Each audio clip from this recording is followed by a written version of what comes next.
Oke, jadi minggu ini kita akan praktikum. Praktikumnya adalah mengenai half adder dan full adder ya.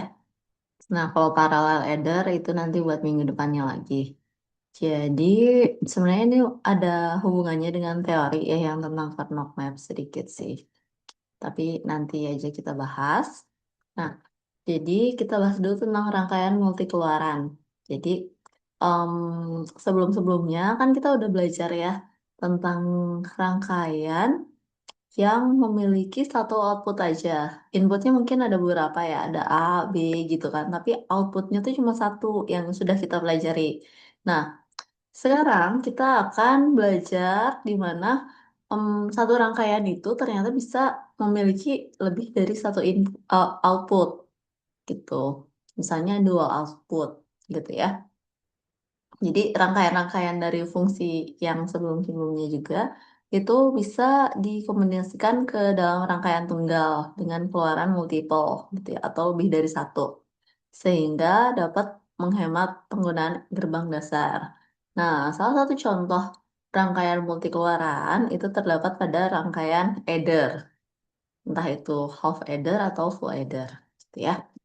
Nah, hari ini kita akan belajar tentang half adder dan full adder. Jadi, hmm, pertama, ini half adder dulu ya. Jadi, em, half adder itu untuk penyebelahan sebenarnya ya. Jadi, em, ini ya. Jadi inputnya itu ada A dan B.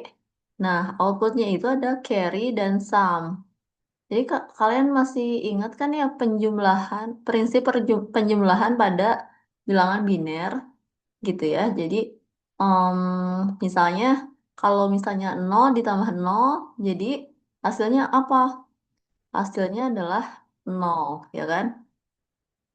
Kita lihat hasilnya dulu deh ya. Oke. S-nya itu adalah sum ya. S-nya adalah sum. Nah, kalau C-nya ini adalah carry. Nah, jadi 0 ditambahkan dengan 0, yaitu outputnya adalah 0, gitu ya. Nah, 1 ditambah dengan 0, outputnya adalah 1. 0 ditambah 1, outputnya adalah 1.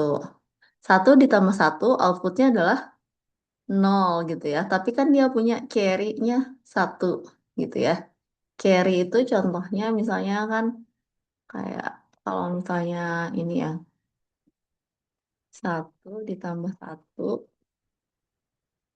Nah, ini 1 tambah 1, 0. Nah, yang di atas sini itu adalah carry, ya kan? Carry. Nah, turun ke bawah. Jadi 1, gitu ya. Nah, yang ini adalah carry-nya. Oke? Nah, gitu. Jadi, seperti itu. Nah, kemudian kita lihat di sini ya. Jadi, outputnya itu ada sum, ada carry tadi ya. Jadi, dia seolah-olah untuk rangkaiannya itu sebagai mesin untuk penjumlah gitu ya, yang outputnya itu akan bernilai senilai sum dan carry gitu ya. Jadi outputnya ada S dan C. Nah, kita lihat nih si S ini atau si sum ini seperti apa sih outputnya? Oh, dia itu outputnya kalau 0 dan 0 itu 0. Kalau 1 dan 1 itu 0 juga.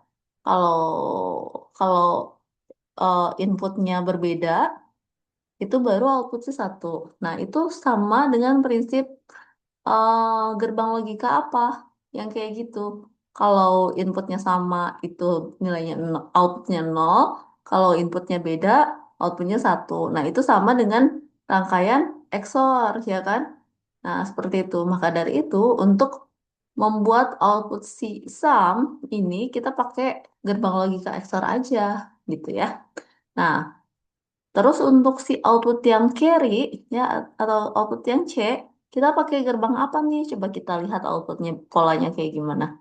Jadi ini 0, 0, 0 gitu, dan 1, 1. Nah, dia baru bisa menilai satu kalau inputnya itu sama dengan satu semua gitu. Ya udah kita pakai gerbang N kayak gitu ya, yang sama pola outputnya itu pakai gerbang N. Maka dari itu hmm, kita pakai gerbang XOR untuk sum dan pakai gerbang N untuk carry gitu ya. Dan inputnya sama-sama dihubungkan ke A dengan B seperti itu ya. Nah, kira-kira seperti itu. Jadi nanti kalian nanti bikin pakai gerbang logika XOR dan AND gitu ya. Nah, kalian bikinnya di ini aja, di Proteus lagi. Oke? Nah, inputnya dan outputnya mirip-mirip seperti yang pertemuan sebelumnya gitu ya. Nah, tinggal dicari IC, XOR, dan AND yang dua input. Seperti itu ya. Nah, kemudian yang full adder juga. Nah, itu sebenarnya hampir sama dengan half adder, tapi dia itu jadi punya beberapa input, bukan dua input saja, tapi ada tiga input. Nah, inputnya adalah A, B, dan C in. C in ini adalah carry in. Maksudnya apa sih, gitu ya?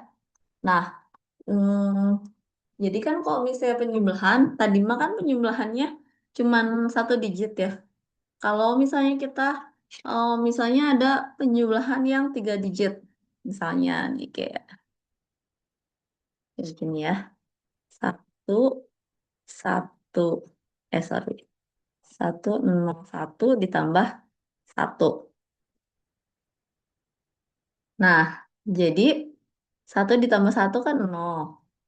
Nah, terus udah gitu di sini ada ini, ada angka satu ya di sini ya. Nah, angka satunya itu adalah apa? Carry kan? Carry output dari yang ini. Carry output dari penjumlahan yang digit paling kanan kan. Nah, carry outputnya dari sini terus masuk ke sini itu sebagai carry input. Jadi si C in ini adalah carry input gitu. Nah, carry inputnya dari mana? Dari ya penjumlahan yang sebelahnya gitu ya.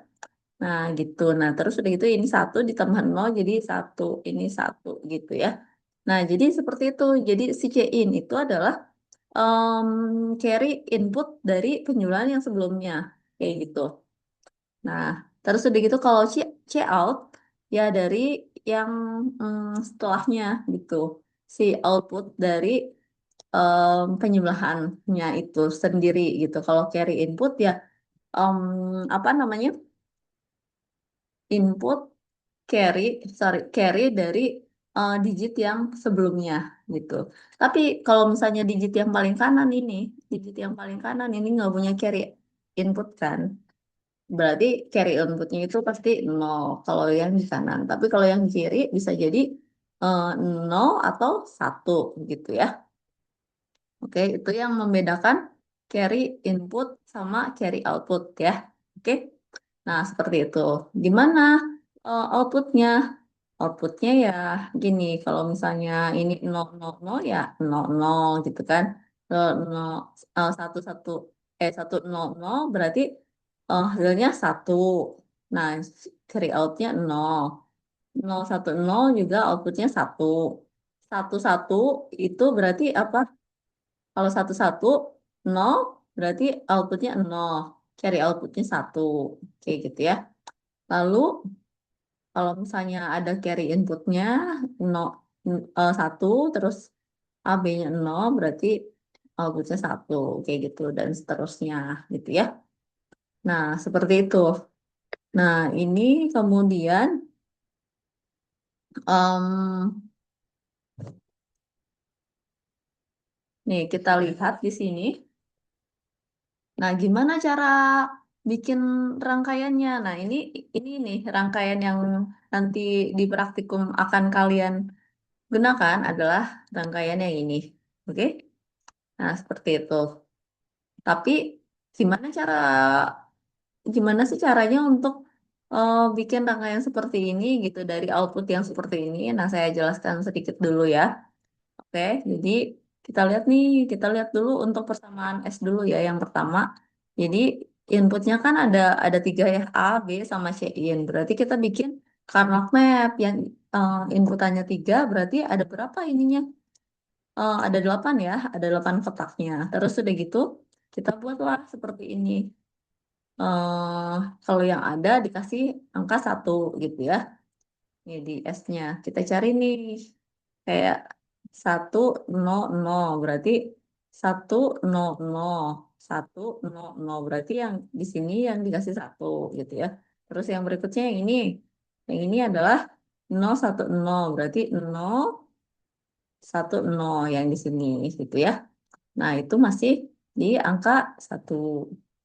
Nah, terus udah gitu yang lainnya gitu ya dan sebagainya dan seterusnya. Pokoknya kalau yang ada angka satunya kalian tulis angka satu di sini. Oke? Nah, terus udah gitu nih. Ini setelah kita lihat ya nggak ada yang bisa dikelompokin kan? Ya udah kita mau nggak mau nih suka nggak suka ya udah masukin semuanya gitu ya. Nah, terus udah gitu ketika sudah kita apa namanya sederhanakan, nah ternyata dia itu untuk mendapatkan S itu menggunakan ini XOR, gerbang XOR tiga-tiganya dari A, B, dan C in-nya. Seperti itu ya. Nah, kemudian untuk mendapatkan persamaan C out, nah kita gunakan metode yang sama, tapi ya apa namanya outputnya ternyata kan beda ya. Di sini kita bisa bikin pair, satu pair, pair kedua, ini pair ketiga, kayak gitu ya. Nah, kemudian ya udah didapatkan hasil persamaannya kayak gimana? Ya, ini yang berbeda apanya nih? Yang sama adalah yang sebelah sini A sama apa? A sama C in ya. A C in. Nah, kayak gitu. Terus itu yang kedua apa? Yang samanya, yang berubahnya kan A-nya berarti ini sisa B sama C in. Terus udah gitu ini apa yang berubahnya? Yang samanya adalah A sama B-nya berarti. Terus yang C-in yang berbeda berarti ini A, B doang. Nah, kayak gitu ya. Nah, ya udah A C-in plus B C-in plus A B kayak gitu ya. Nah, terus udah gitu setelah kita sederhanakan juga bisa seperti ini. Gitu. Jadi dari persamaan semua persamaan yang ini hasilnya terus udah gitu kita convert ke rangkaian yang ini. Nah, sekarang tugas kalian di praktikum, tolong buat rangkaian tadi half adder sama full adder, tapi di Proteus ya. Nah, kemudian kalian lihat outputnya itu sama enggak dengan yang ini. Harusnya sih sama ya. Terus udah gitu, dan kalian buat laporannya langsung gitu ya. Buat laporannya langsung aja, diupload di apa namanya Google Classroom ya. Nanti saya buat Google Classroomnya dan kemudian itu harus diupload maksimal jam 23.59 pada hari Kamis. Oke, paling gitu aja. Terima kasih semuanya. Assalamualaikum warahmatullahi wabarakatuh.